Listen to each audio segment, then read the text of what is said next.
Pinagpapaliwanag ni Senador TG Ginggona ang mga opisyal ng Department of National Defense kaugnay sa kontrobersyal na pagbili ng choppers. Ang ulat kunin natin mula sa aming kasamang si Jade Miguel live via phone tag.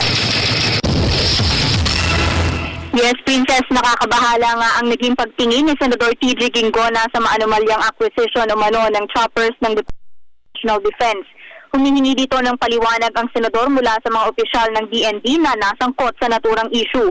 Ayon kay Ginggona, ang mga ginawang pahayag ng whistleblower na si Rodora Alvarez ay nakasisira sa imahe ng ahensya.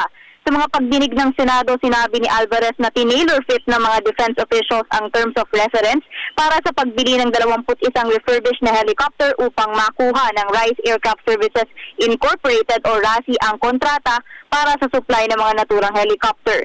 Kabilang pa sa mga alegasyong isiniwalat ni Alvarez ang email na ipinadala sa kanya umano ni Technical Working Group Chair Brigadier General Conrado Para. Email sinabi umano ni Para kay Alvarez na mapag-usapan nila sa kanilang negosasyon kung paano ang magiging delivery at payment scheme. Isiniwalat din ni Alvarez na nagkaroon ng email exchange na Para at representante ng RASI na si Tak Nguyen kung saan pinag-usapan nila umano kung paano magiging qualified ang RASI sa pagde-deliver ng nabiling helicopters. Umaasa si Senador Ginggona na matutuldukan na ang isyong ito at mapanagot kung sino ang may pananagutan dahil kaban ng bayan anya ang ginagamit para sa akwisisyon ng mga naturang helicopter.